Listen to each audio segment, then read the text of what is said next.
Hey everyone, welcome to my channel. I am back and I promise I'm gonna be making videos consistent and I'll be staying on top of it. So anyways, let's get into it. Today I'll be doing a ombre nail. And first I'm going in with my 150 sanding band and I am getting close to those cuticles, cleaning up my side walls, making sure everything is nice and clean because we do not want any lifting. So we're making sure we get around the perimeter of the nail, go back in those side walls, and be mindful, do not put too much pressure on the natural nail. You're just doing like a light feather motion in the back, on the sides, and just cleaning up everything. That way your nail can last long.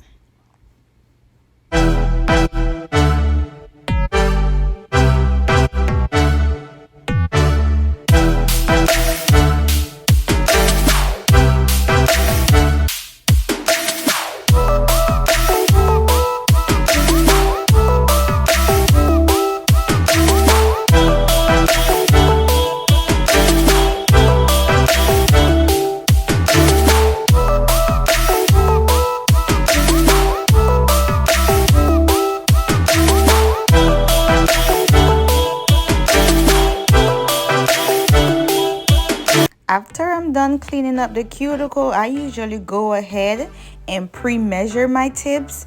That way, when I'm ready to glue the tips on, I have everything lined out in the order that they will go on.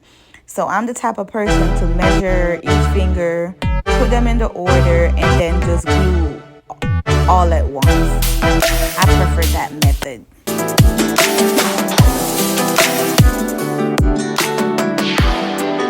When we're gluing the tips, we're not gluing it too far back. We're gluing the tips exactly at the tip of the nail. And I use the scissors to cut. I've been using the scissors for like the past year. I can't tell the last time like I used a nail cutter, like probably 2 years ago. I just love using a scissors or a nail clip, but to use a nail cutter, I don't know, I just don't like it. That's just my... So as I said before, I'll be doing an ombre. So the first bead, I set it right there. I would say that's right in the apex. And make sure when you place your first bead down, you blend it. That way, when you come in with the cover powder, it doesn't show. Like, if you leave a harsh line, you're gonna see that where you stop. You're gonna see where you stop with the first bead. So when you place that first bead, just make sure you blend the back of the bead. Don't leave the line sharp, because then the ombre is not gonna look so, the transition is gonna be kind of poor. So just make sure, that's the most important thing with an ombre. Try to, when you put that first bead down, try to make sure you blend the back of it. Try to make sure you blend the back of it. Don't leave that sharp line.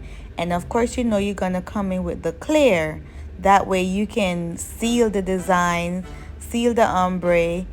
It's called encapsulate. So you're gonna encapsulate that ombre. That way when you go back in with the drill, you don't file exactly into the pink and the pink, because then you're gonna mess up the ombre. So you want to encapsulate it, so when you go into file, you don't file exactly in the design. I'm using I think that's a number 8 brush or a number 10 brush. Yeah, that's a 8 or a number 10. So yeah, I'm going again, and the first bead, I place it right there at the apex, and you see how I pat the back of it? That's what I'm trying to say. Pat the back and blend the back of it out, so when you come in, you do not have that sharp line to show where you had started with that pink. Now you blend, you make your tip.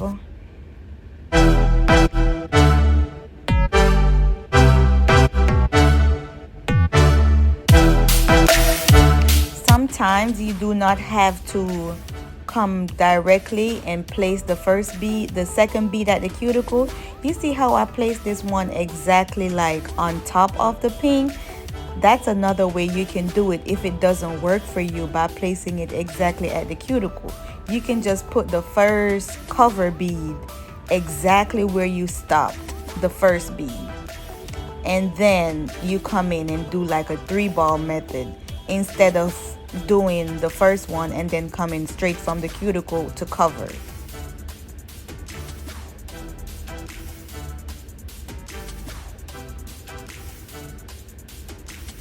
You just have to like play with play with different techniques and see what works best for you, because that's what I did. I did so many different stuff, until I feel comfortable, then I stop. But I never stop, kind of switching it up a little bit, tweaking stuff here and there, just to see, what I'm most comfortable with.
this is what they look like when they're all done, nice, put together. So this is what I mean when I say try not to make a mess. Try to keep it as clean as possible so you have minimal shaping to do.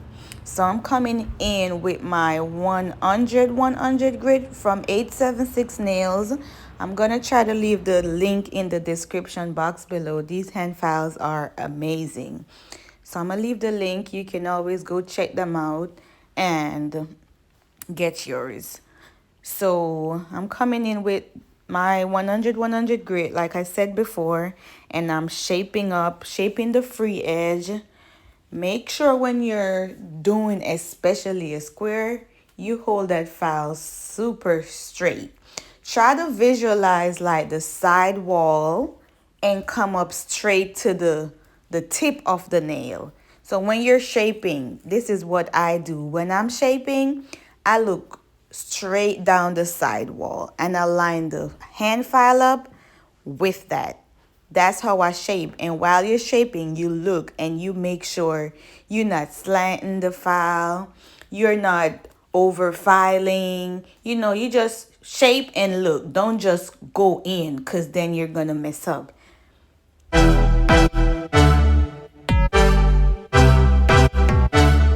And also when you're shaping, make sure you also shape underneath the nail.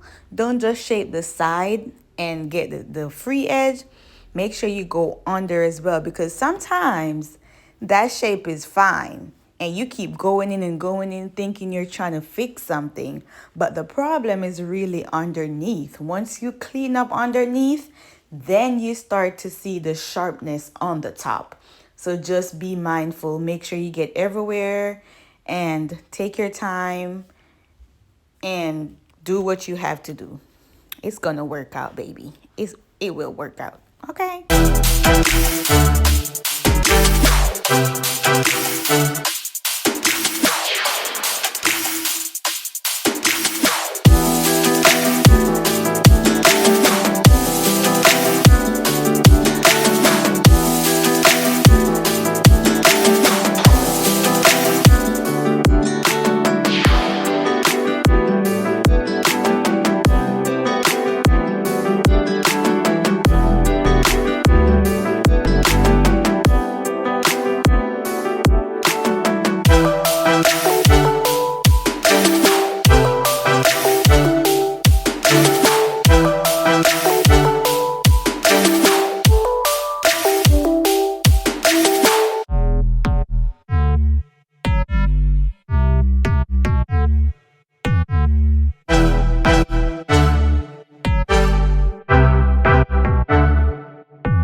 And then now I'm coming in with my medium drill bit. I've been using this. I change my bits out once a month, but you can change your bit out depending on how comfortable you are with the sharpness of the bit and all that. But whenever the bit is dull, it heats up very fast. So that's how I know when my bit is getting dull. It starts heating up as soon as you start drilling. The client keep pulling away. That means the bit is dull. There's nothing like, there is too much pressure you have to put down in order for it to remove the product. So the more pressure you're putting down and it's not working. So that's why it's heating up, because it's already dull. So, and sometimes you can tell that the bit is dull also because it keeps leaving like ditches in the nail, and you're thinking the bit is sharp, but the bit is not sharp. The bit is dull. That's why it keeps leaving all those ditches in the nail. It's not because it's sharp. So when I'm hand filing, I use that pinky finger always. You see there's a chip on the side of it? That pinky finger is always in the way because that's my stabilizer. It always have to be there. When I'm filing, I place my pinky there 100% of the time. And then I go in. When you're drilling, guys, Please do not hold the person's finger in one position and hold the bit straight in one position. You have to move the finger around. If you're going on one side, you got to twist the finger. You can't just have the person's finger straight and twisting, and you can't just have the person's finger straight and just think you're going to make it around. You're going to cut the person while you're trying to clean up the cuticles. So make sure when you're drilling, you turn the drill and you turn the finger in whatever direction you want it. That's how you're going to get the best results. Turn the finger, turn the drill. That's how you're going to get the best drilling. And use that pinky finger. Use that pinky finger up for your stabilizer.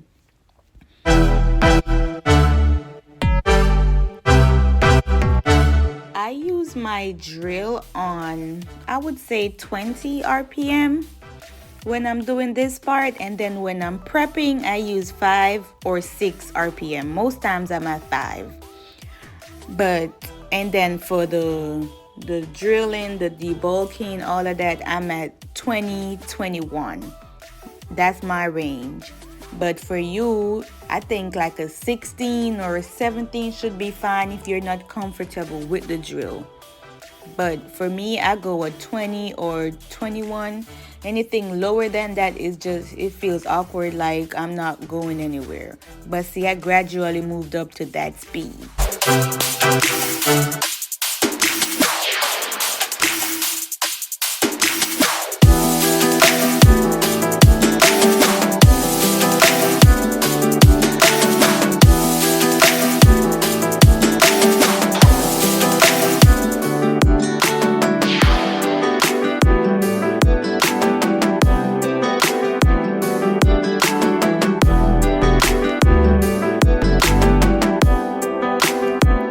Then I'll be coming back in with my sanding band just to blend and have everything, you know, nice and smooth.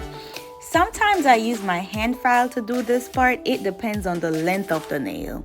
If the nail is on the shorter side, I'll just go ahead and use the sanding band. If it's like a longer set that I'm doing, I use the hand file because I move faster with the hand file if the nail is longer, and I get the job done like better.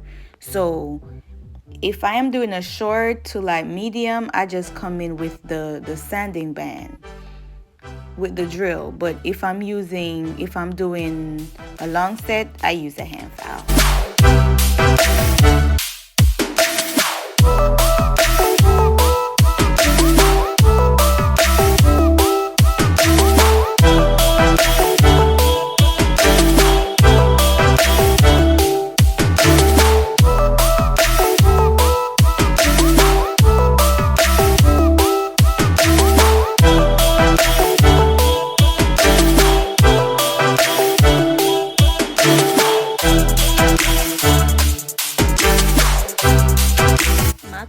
Already washed her hands. Now I'm going in with my top coat, then she'll just dry for 60 seconds and then we all done. The products I use in this video, I use the Not Polished Pink. I can't remember the name of the lighter shade, the cover one, but I know the brighter one, that's from Not Polished. And then as you can see, I'm using the D&D top coat. I usually just buy the big bottle and keep refilling the small bottle. That's why the small bottle looks like that, because I have it forever. And then I use the Young Nails Protein Bond, the Melody Susie hand file, and then I use the Melody Susie drill, and then the hand file is from 876 Nails. This is the final results. Thank you guys for watching. I'll see you in the next video.